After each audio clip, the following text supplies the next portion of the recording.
All right. Another day, another dollar. Another day older and deeper in debt. It's like these trucking companies.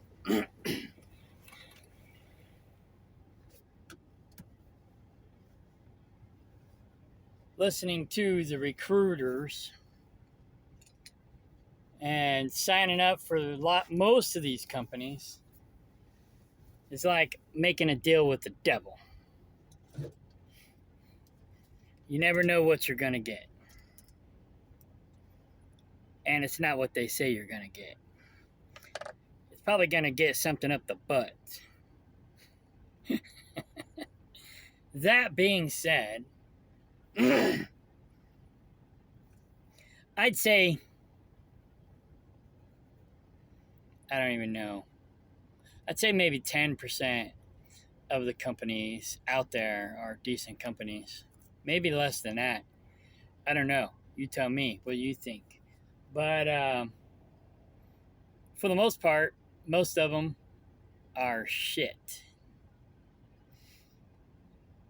So, anyway, the reason I'm making this video is not necessarily about the company.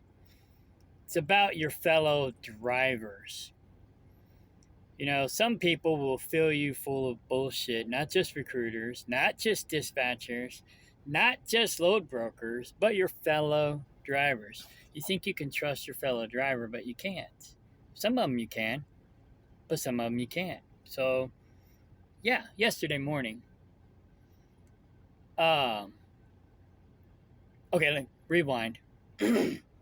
So when I got hired on with this company, they told me 5 days a week, 2 days at home, 2 full days at home. They got loads going by the house every day or whatever. Yeah, pretty much every day. And they can get me home weekly and I can take the truck home. No big deal, right? Well, I get hired on. I hired on in July. And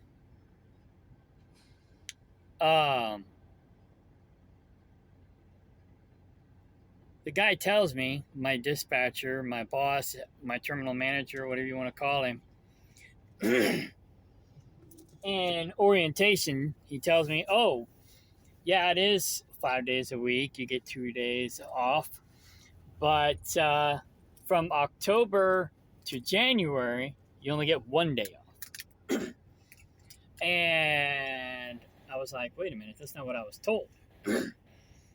But I agreed to comply under duress. I needed the job. I needed the money.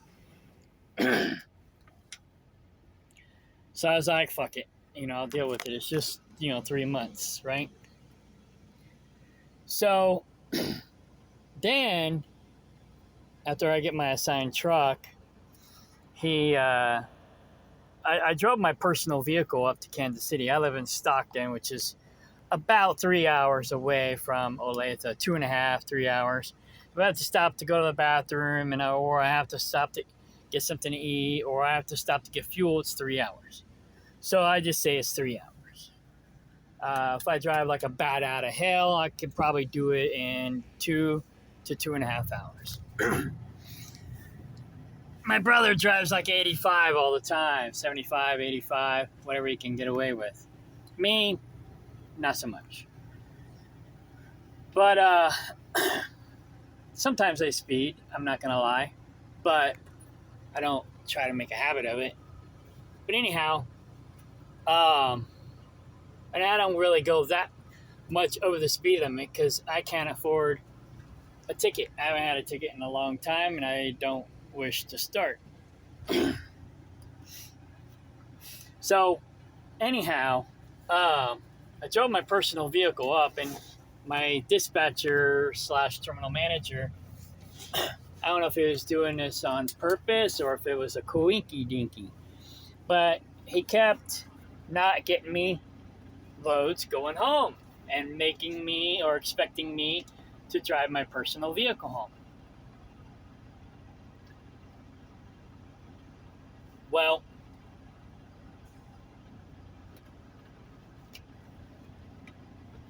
my brother's mechanic is in Olathe also. We're all from Kansas City.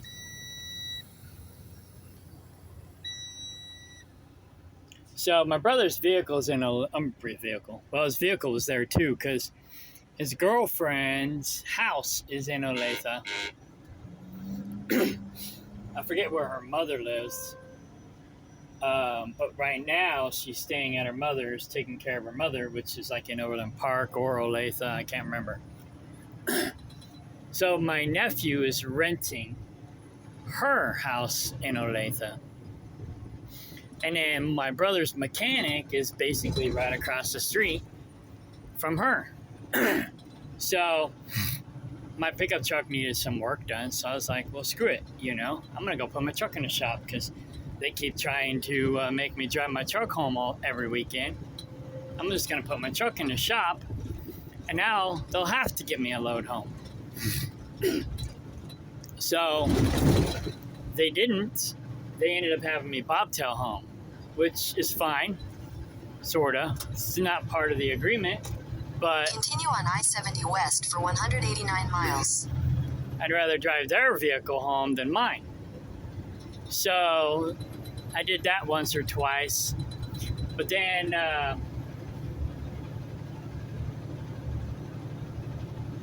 don't remember what happened, but my nephew was borrowing my brother's car. My brother needed it.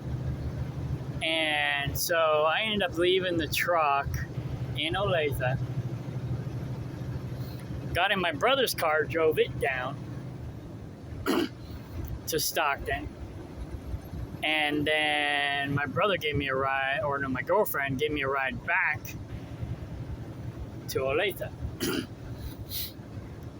My brother, I know why my brother needed the car, because my niece needed the car. So my brother let my niece borrow the car, and then I got a ride back up to Olathe to get back to the truck. Well, then my brother needed a vehicle because my brother did hot shot and was buying a heavy duty Chevy diesel pickup truck. But he didn't make any money at it, so he ended up having to quit that operation, and he couldn't afford to pay for this pickup truck anymore. So he ended up turning it in. They were going to repo it, so finally he just turned it in. And so he needed a vehicle to borrow while his daughter was borrowing his vehicle. So once my vehicle was out of the shop, I let him borrow it.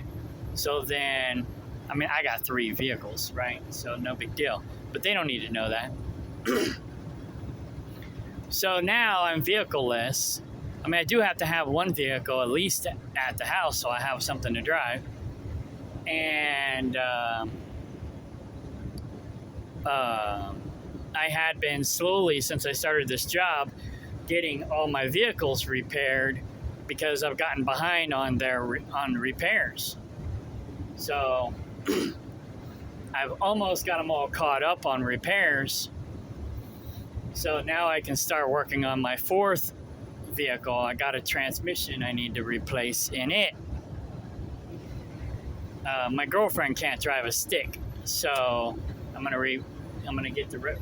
got a transmission for this other Dodge Dakota automatic transmission, and so I'll pay to have that swapped out. But anyway, that's my next project. Well, my next project, or something like that. I got to put a heater core in my other Dakota because winter's coming. So, anyways, so I basically forced his hand to get me home, like recruiting told me that I would get home. So finally, he started getting me loads going home. And it's not exactly going by the house. It's like 30 miles out or out, but good enough for me. Better 30 miles than 300 miles, which is what it had been when I had to drive my own vehicle or deadhead or bobtail down there and back without pay. So I'd rather go 30 miles without pay than I would than 300 miles without paying. So anyway, so I got that worked out. And another thing they didn't tell me was, yeah, you get the weekends off, right? Unless a holiday falls during the week. So I still get 2 days off, but if a holiday falls during the week, then I have to work Saturday to make up for the day I didn't work during the week. So I really don't have any extra days off at all. One, maybe 2 days a week. So I'm making really good money here, and so I'm not trying to complain. And with the exception of October through January, I get home every weekend for 2 days, 2 full days. So that's pretty good. Unless, like I said, the holiday falls on a weekday, then I only get one weekend off. 1 day, 1 weekend day off. So the problem with all of that is, what if I need to get some business stuff done? Where I live, nothing is open on the weekends or on holidays. Banks aren't open. Well, my bank is open on Saturday, but only half a day Saturday. That's the problem I had with HMD. They get me home Saturday afternoon and they want me to leave Monday morning. Everything closes Saturday at noon, if they're open at all Saturday, where I live. So anyway, so I didn't know that either. They didn't tell me that going in. They said, oh yeah, you get holidays off, but they didn't tell me that I would lose part of my weekend to get the holiday off. But anyhow,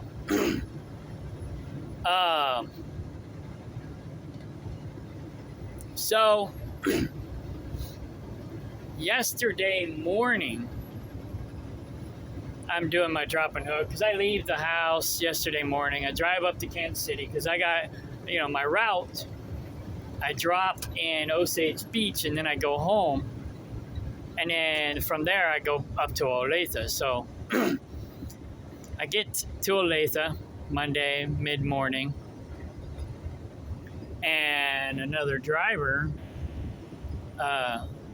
he knows I'm new. So he comes up to me and goes, oh, this is what he said. He says, starting next month, we got to go 7 days a week. I'm like, what? He goes, yeah, I was like, what do you mean? He goes, yeah, you got to work 7 days a week for the next 2 months. I was like, that's not what they told me. And he goes, well, when the store goes 7 days a week, we go 7 days a week. And he's like, you got to doctor your logs, because basically when we're in the dock, we're unloading. So we have to log on duty the whole time while we're unloading, because we have to unload everything. So he's like, yeah, you got to log 3 minutes on duty at the customer, then go off duty. And then 3 minutes at the yard, drop and hook, or wherever you are dropping and hooking. 3 minutes for fuel, 3 minutes for everything, and off duty the rest of the time. And I'm like, fuck that, I'm not doctoring my logbook, and I'm not working 7 days for 2 months straight. I got pissed off, right? So I'm like, those motherfuckers lied to me.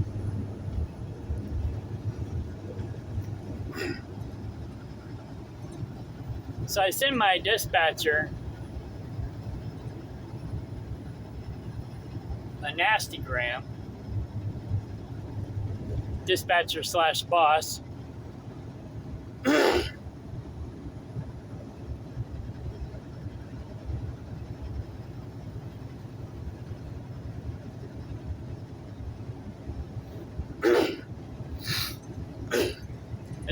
I had to write this a few times and revise it a few times, and I had to cool down and not say what I was gonna say, like, you motherfucker, you know, whatever, blah, blah, blah. You fucking liars, and fuck this, and fuck that, and fuck.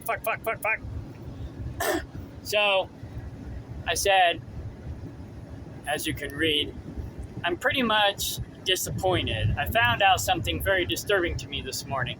I thought this was a decent company, even though the equipment is not all that great.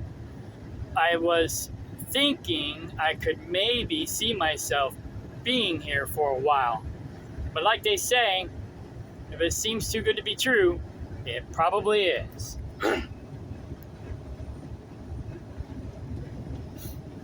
When I hired on, recruiting said I'd be home every weekend, 2 full days a week, and that you had loads going right by the house so I can get a load so I could take the truck home every weekend.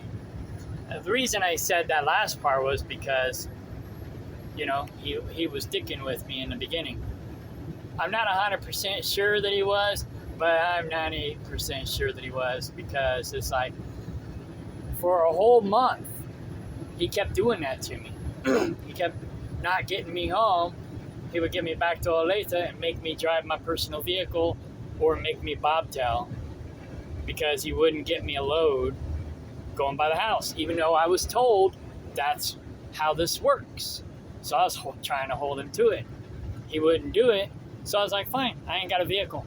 So then he started getting me, after bobtailing me home a couple times, then he started getting me loads going by the house.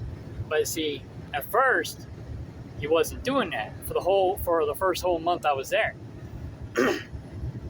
And then some, probably. I can't remember. I have to go back and look.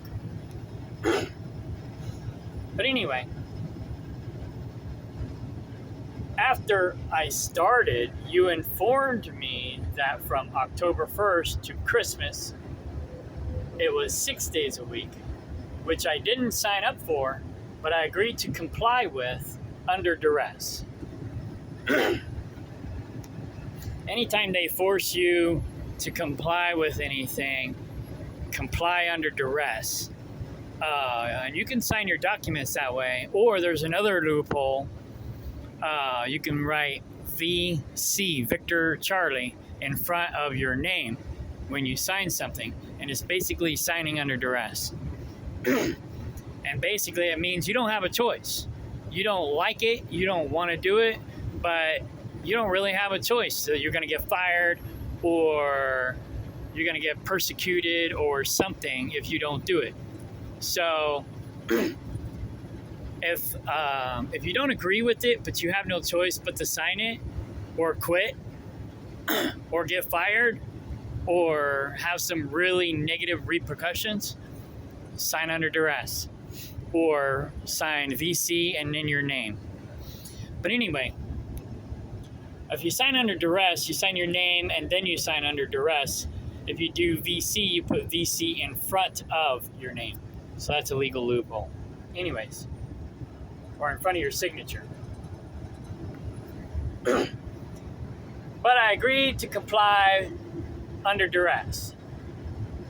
This morning, while doing my drop and hook at the yard, another driver informed me that starting next month, I had to work 7 days a week for the next 2 months straight. This I cannot do.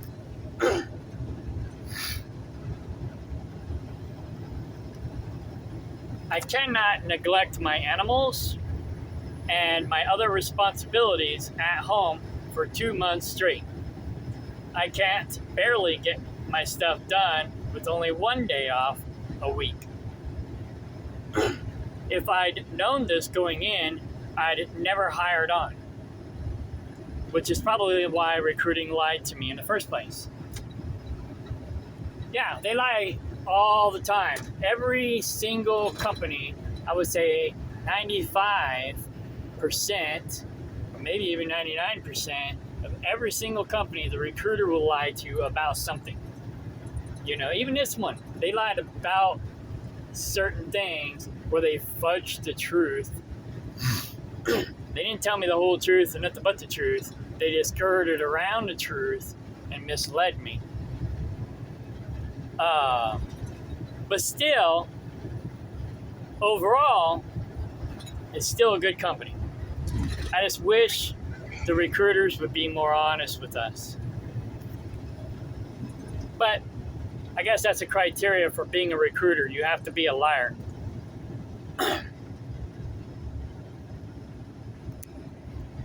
If you can get me home at a decent hour every single day to take care of things at home, I can maybe swing driving 7 days a week. If I lived near the Olathe terminal and was home every day, I could maybe see working 7 days a week. But I cannot be on the road for 2 months straight, neglecting what needs my attention at home. Especially since I was misled and wasn't told this and did not agree to this from the get-go.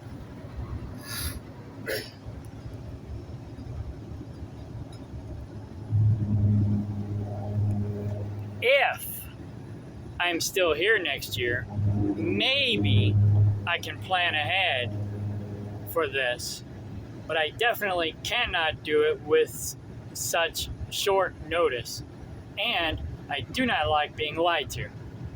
Yeah, anyone who's followed me for any amount of time knows I hate fucking liars. It's like I made up that song for CTI. Tell me lies, tell me dispatcher lies. But anyways, I'm working on another verse for Tell Me Lies, Tell Me Fellow Driver Lies. But anyways, I haven't come up with something that rhymes yet. Maybe you can help. Oh yeah, so I sent this and he called me right away. I mean, I didn't even think he read it. I was about to, because a lot of times he'll say, what's going on? And I'll be like, did you even read what I wrote? You know, you ask me what's going on. Yeah, did you even read what I said? But this time, I think he actually read it, but he must be a really fast reader. My girlfriend's a fast reader, so I'm not. I'm a slow reader. So anyways, so he called me and he goes, there's no way you could work 7 days a week, da-da-da-da-da. I was like, well, that's what I thought, you know. I was like, but this other driver, blah, blah, blah, blah, blah. He goes, why would you believe another driver? And I'm like, well, he was a veteran driver. I thought he was being honest with me. I thought he knew what he was talking about. He goes, what's his name? So I told him his name. Or what, you know, because, I mean, or who was it? He asked me who it was. And luckily the guy told me his name. So I knew his name. Kenny, something like that. And so now I know not to trust that guy. But my dispatcher, terminal manager, says, no, I told you 6 days a week because that's all you can run. You know, you can't drive 7 days a week. And I was like, well, you could if we falsified our logs. He goes, you can't falsify your logs. It's impossible. I was like, well, it can be done, but I don't like to do it. Well, I was telling him that the other driver told me that I had to falsify my logs to do it. And he's like, well, you can't. And I was like, well, yeah, you can, technically. You can't falsify your drive line, but you can falsify everything else. And even some of the drive line, in my case, because I could PC, you know, because my dispatcher terminal managers tried to get me to PC home after, okay, so I deliver in Osage Beach, right? Then I go home, and then I go to Olathe. So from Osage Beach to Stockton or Kaplinger Mills, then to Olathe. He wants me to PC from Stockton, Kaplinger Mills, all the way up to Olathe. I said, I can't. That's illegal. So for example, one time I barely made it to the Pilot truck stop in Collins, Missouri. And I ran out of hours at the Pilot truck stop in Collins. But I still wanted to go home. So what I did was I PC'd home. Well, you can do that, but the problem is you have to PC back to your original PC destination.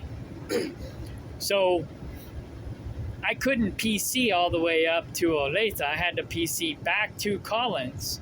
So I had to backtrack 15 minutes back to Collins Monday morning, then do my pre-trip, and then go north. Which really, it wasn't that much out of route, because going up 13 is shorter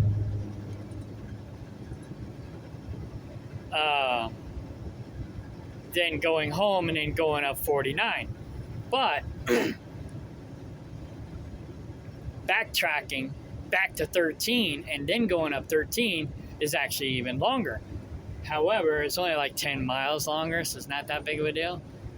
So I was like, it was worth going home instead of having to wait till the next day.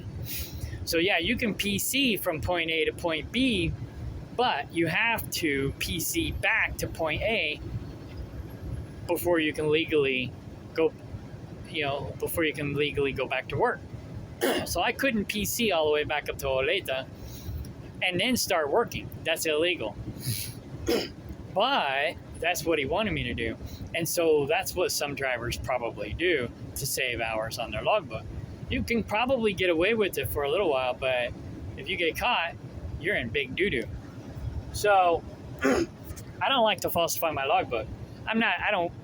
Well, actually now I pretty much do run 100% legal. But before, I might fudge 10%. Well, when we was on paper logs, I fudged my logbooks 10%. And that was it.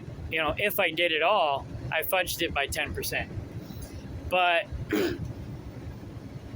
since we got computer logs, I hardly ever fudge my logs anymore. And now working here, I don't really need to fudge my logbook. I got plenty of hours to do my 5-day round trip or whatever, my 5-day trip, even 6, and go home. I can't do 7, but I got enough hours to do 5 or 6 days and go home, do my reset, boom. I got enough hours. When I was at CTI, I had enough hours because I wasn't like full-time. I was like full part-time.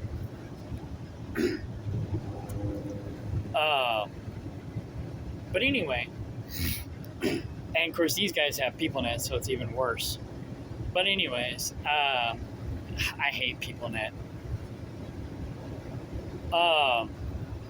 So you can fudge your books, but you just can't fudge your driveline very, very much unless you have PC capability. So, but yeah, when we're at the customer, we're supposed to be on duty the whole time because we're in there unloading the trailer the whole time. We're working, so we're supposed to be on duty. Well, yeah, if I logged off duty, then I could save myself 30 minutes to an hour every drop. And that would add up, throughout the 6 days and give me another day's worth of work. But that's illegal, and I refuse to do it.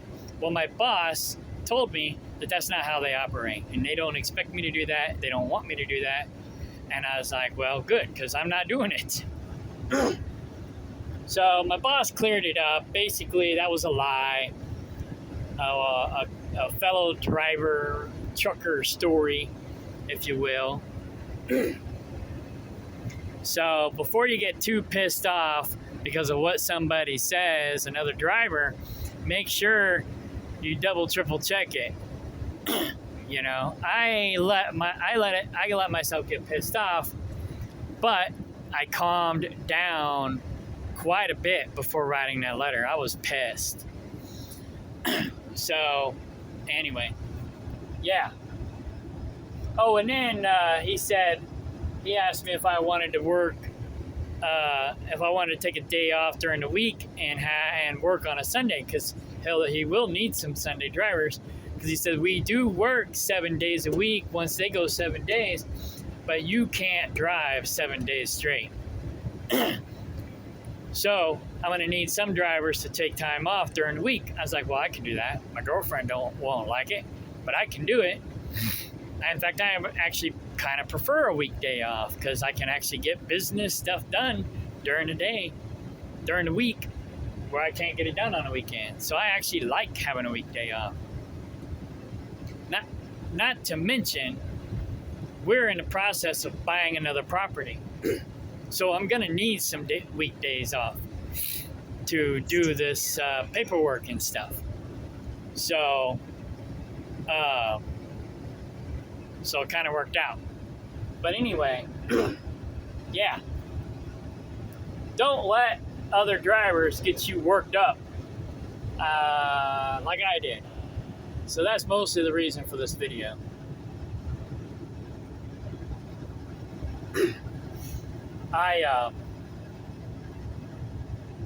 This job's actually a pretty good job. They don't really monitor you like some companies do, where they're micromanaging you. I get my loads, like, oh yeah. So my plans did get ruined for Thanksgiving though, which is a negative, but I don't even know where to go with that one. It's like, here I thought I only had Sundays off. I thought we were going to be forced to work Thanksgiving. So I was like, fine. We planned our Thanksgiving for Sunday, and now I find out, oh, we have Thanksgiving off, and now I got to work Sunday. So I kind of got screwed there too. Because like I said, you get a weekday off, you lose your weekend. Or one of your weekend days. Well, right now we only get one weekend day. So, yeah, kind of fucked up. So, there goes Thanksgiving. But it's whatever. So, Thanksgiving's canceled. But basically, 99% of the time, this is the message that my dispatcher sends me. Basically, it's just my next day's run.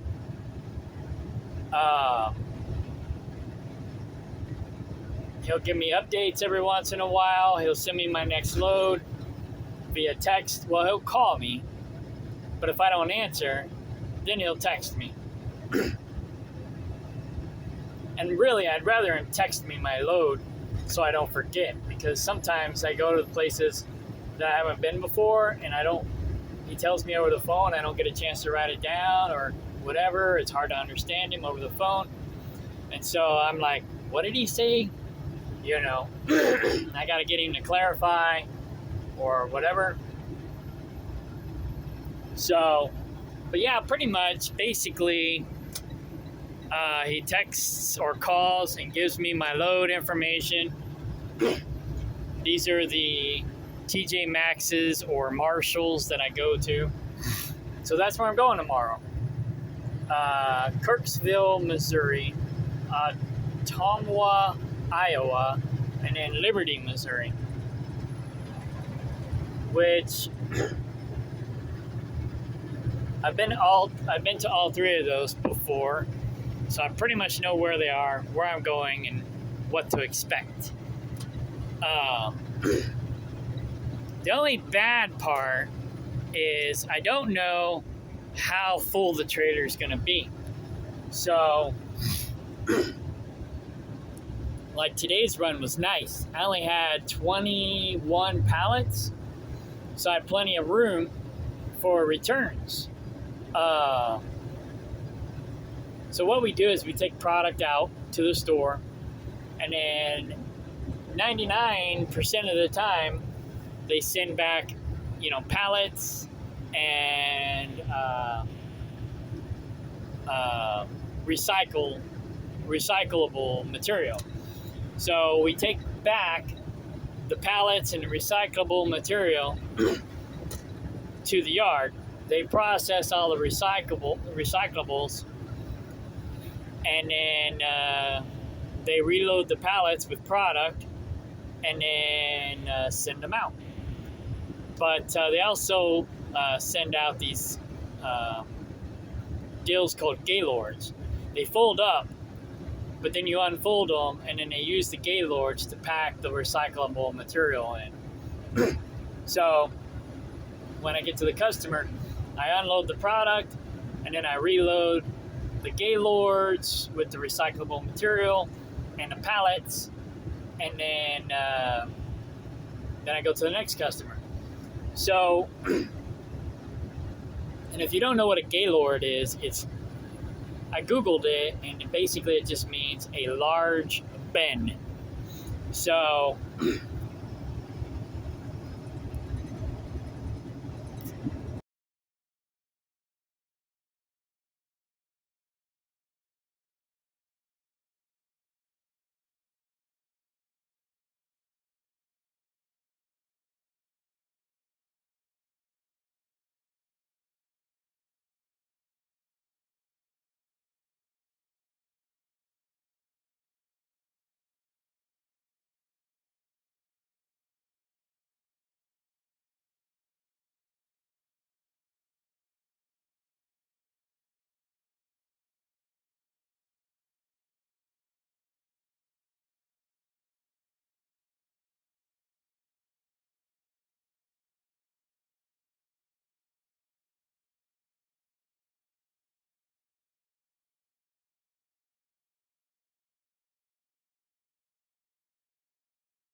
what's wrong with my phone?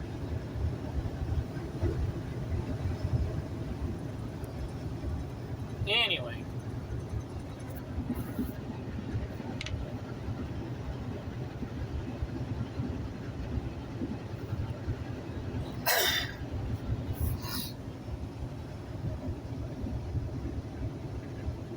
So overall, this company is pretty decent. I'm making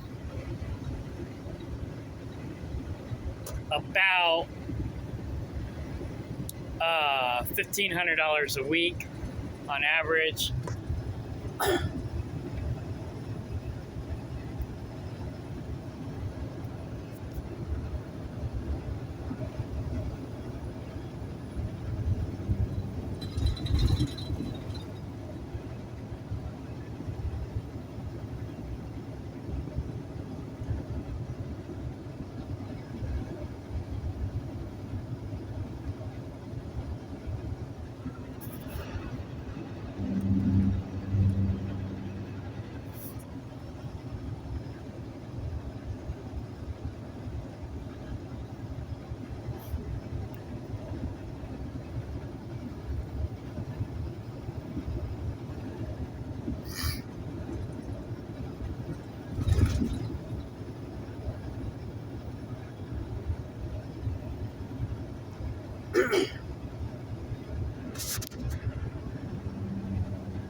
somewhere I got my gross. Why the fuck this guy cut me off and then slow the fuck down? Stupid truck driver.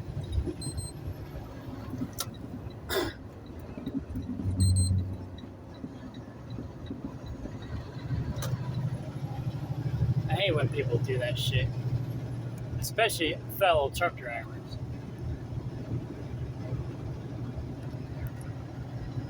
Now he's gonna speed up.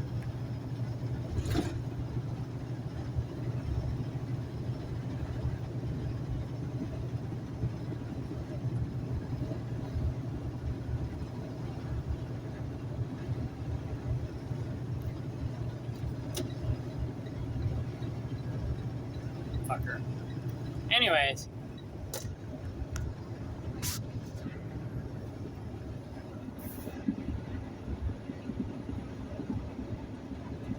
He slows back down again, I'm gonna be pissed. He's doing 72 now, 73, 72, so we should be good. Where's my gross?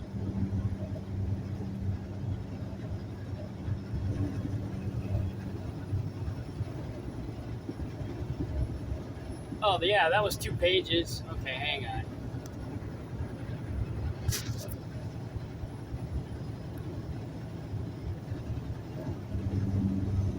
Where's page 2?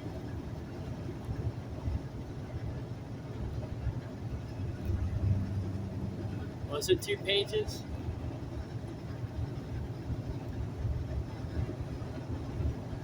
There we go. Okay. Maybe this one will tell me.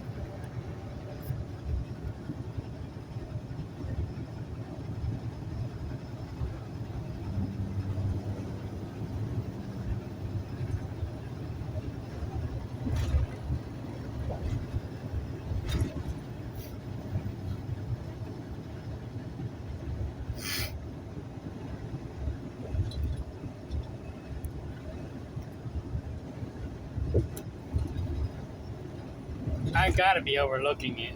It's gotta be here somewhere.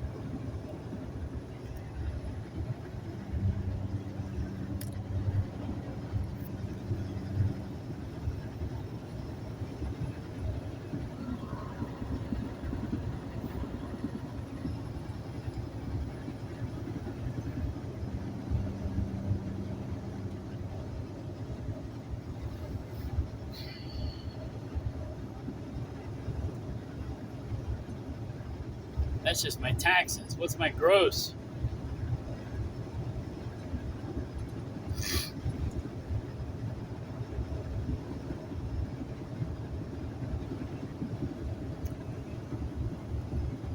Oh well. I don't know. I'm making about $1,500 a week. So 1,500 times 52, we'll just say 50. That's about $75,000 a year divided by 12. That's about $6,000 a month. Not too bad. So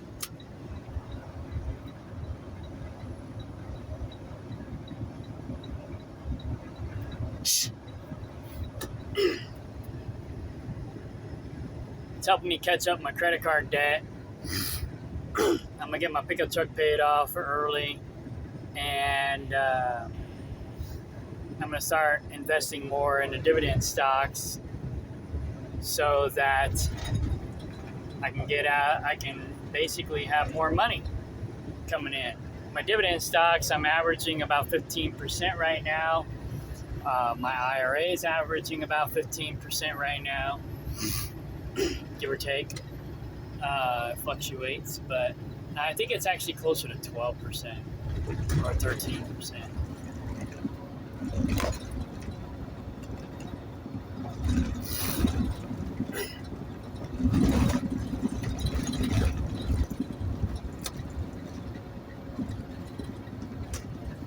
But anyway,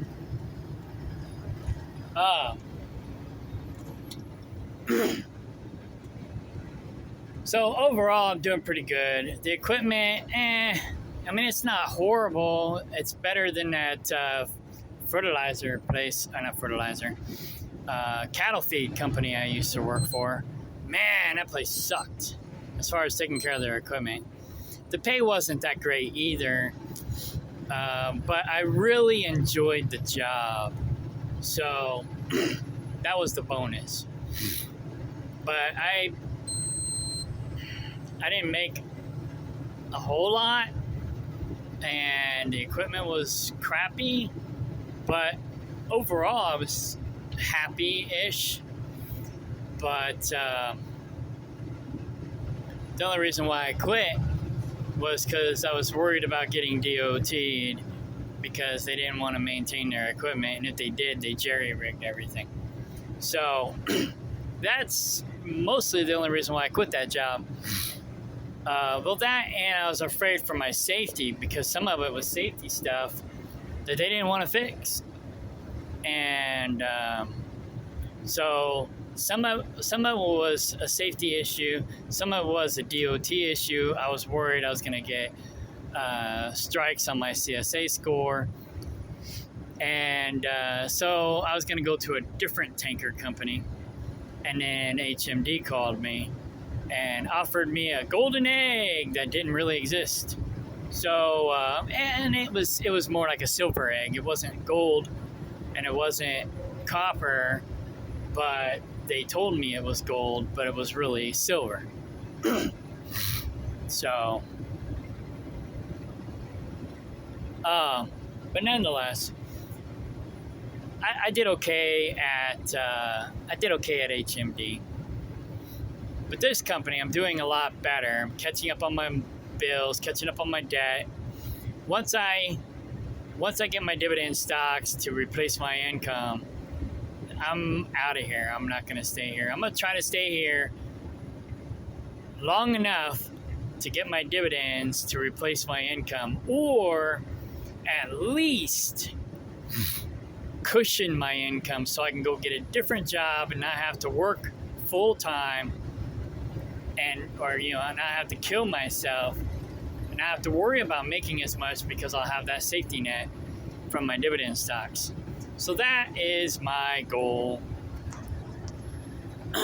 So yeah, between that and the farm animals, I got 15 acres right now. We're buying another 30 acres. So basically I produce goats and goat meat. So if you live in or near Stockton, Missouri, and you get through or close to Stockton, Missouri, like if you go up 13 and you go through Bolivar or Collins, or you go up 49 through Nevada, and you want some goat meat, I got goat meat. This year I didn't have a whole lot. Next year I'll have more. The year after that I'll have even more, and so on and so forth. Next year we're also butchering fowl. So we'll have chicken and guinea fowl meat. The year after that, we'll probably have pork. I don't really eat pork, so I'll be selling 99% of it. We'll keep a little bit, because I'll eat it a little bit, but I try not to eat very much. I try not to eat bottom feeders because they're not healthy for you. So,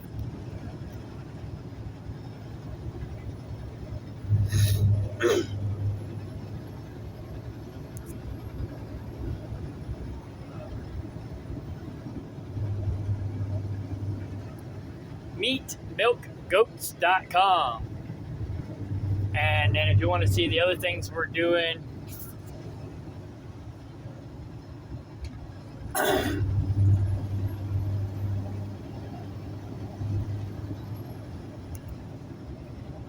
haven't got this up and running yet, but Farm 237 is where we'll be posting updates on what we got and what we're doing. My old website was davidanddavid.com, where I was trying to do that sustainable community bullcrap. And so I'm rebuilding the site under Farm 237. So you can see what we're doing there. But yeah, basically I'm raising goats, and now I have coons. I wasn't really planning on breeding the coons, but I guess that's what we're gonna do now. So my girlfriend, she mostly does chicken and guinea fowl, but next year she also wants to do peacocks. My brother does chickens, and I also might be getting some sheep next year as well. So there you go. Oh, yeah, and one of my associates has honeybees, so he produces honey. We also have a tree business, so we trim trees and chop wood, split wood, and sell firewood. And then my associate makes wood products out of some of the wood.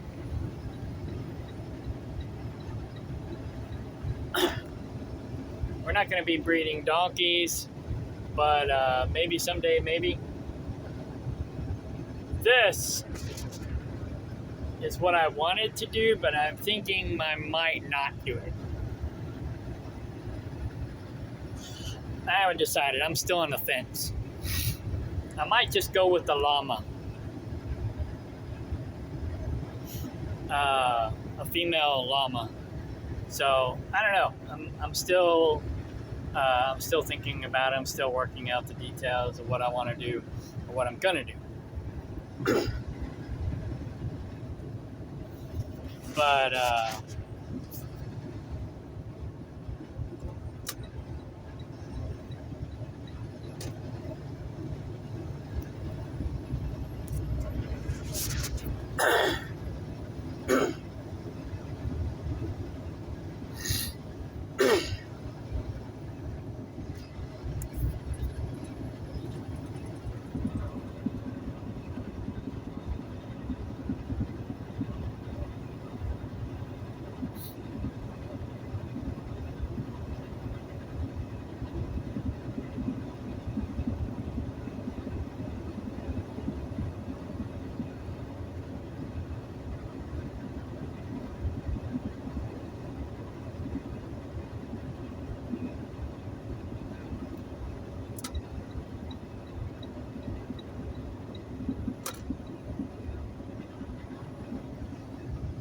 anyways, yeah, I was working on an off-grid organic farm and retreat, a sustainable community, so to speak.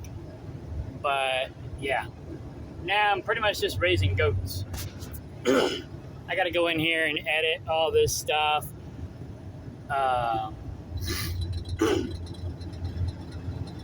That being said, I might rent out my greenhouse, and I might lease out part of my 15 acres. Might even lease out part of my 30 acres. But, and I got another 20 that I bought into. I own 10% of. It was the original community that I bought into, and it turned out to be a scam. So then I ventured out on my own, and that turned out to be a lost cause. But so I'm still going in here and editing stuff, and then redirecting like links to things that I'm still doing. I'm redirecting them to the new site.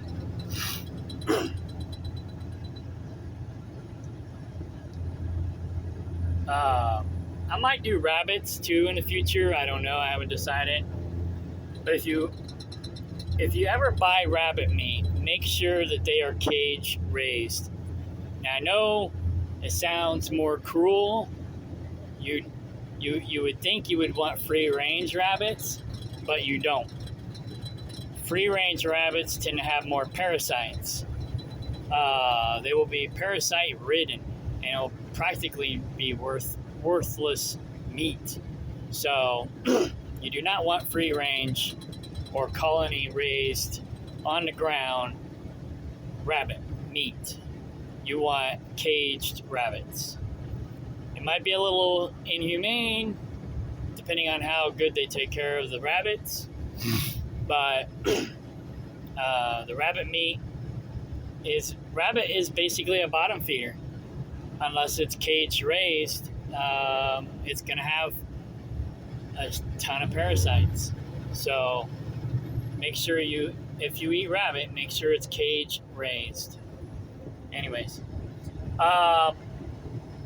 Sophie, my last so-called business partner, she had rabbits, but she was just as worthless as that David Ray character I had, and all the other people I had on my land.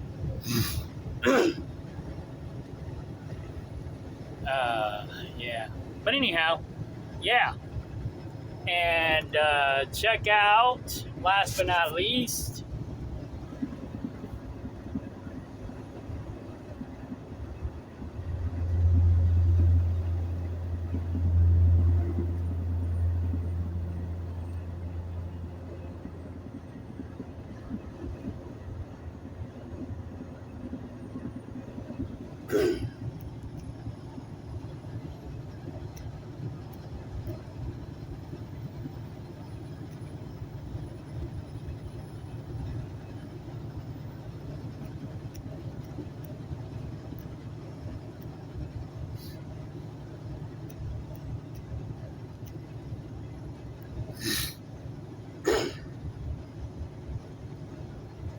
might help if I can spell.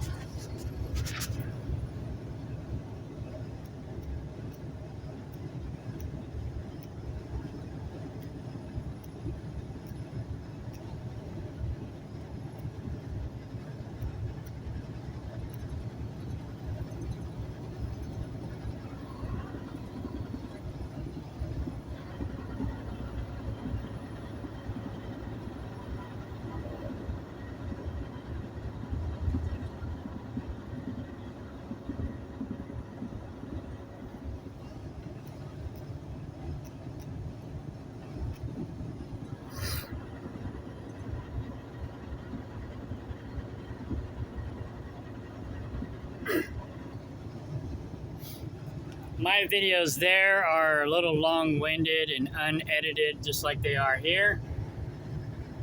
But if you want to learn about dividend stocks, I'm not a guru. I don't know everything there is to know about stocks or dividend stocks, but I'm learning. And if you want to learn, you can go there and I'll help you learn. And I won't talk some foreign language to you. I'll try to make it sound or make it understandable. And if there's something that I'm missing, or if you have some knowledge or wisdom you want to share, or constructive criticism, then feel free to do so. But yeah, I don't got a lot of followers, only 28 subscribers, and I don't get a lot of views, but I'm not really doing it for the views. I'm just doing it to share my knowledge as I learn and grow. So I'm up to about $70 a day. I mean, I wish. $70 a month in residual income, passive income. I'm trying to throw a couple zeros on that, but if I can replace my income and make $7,000 a month, that'd be freaking awesome. But yeah, then I'll be making between my dividend stocks, my job, and my side hustle, I'll be making about $200,000 a year. So right now I'm making almost or right about $100,000 a year with this job. So next year I'll be making about $100,000 a year, and trimming trees on the side, raising goats, and then doing my dividend stocks. I'm basically making, or have the potential to make, about $100,000 a year right now. And as I grow my dividend stocks, I can double that pretty easy. So as long as I keep my regular bills down and dump as much money as I can into dividend stocks, I'll grow my passive income more quickly. So, but right now I'm also focusing on paying down my credit card debt and pay off my pickup truck. Once that's done, I'm going to be dumping money in here like crazy. I'm only going to be spending the bare minimum on like farming and stuff like that, because the thing I learned about dividend stocks is the money you make on dividend stocks, they only tax you 20%. Now, if Harris gets in, she wants to raise it to like 27, 26%. But right now, and if Trump gets in, it's going to stay 20%. So, but income tax is like 30% or more. So, and then you don't have tax deductions like you do if you have a business. I've made more money, potentially, anyways, whatever. I've made more money and lost less money in dividend stocks than I have in any business that I've done. So, dividend stocks is the way to go. Any extra money you should dump into dividend stocks. And then use the dividend stocks to reinvest into whatever else you want to do. So it's like, okay, say I take all my money, all my extra money, I put it into dividend stocks, I'm making $70 a month. Now I got $70 a month that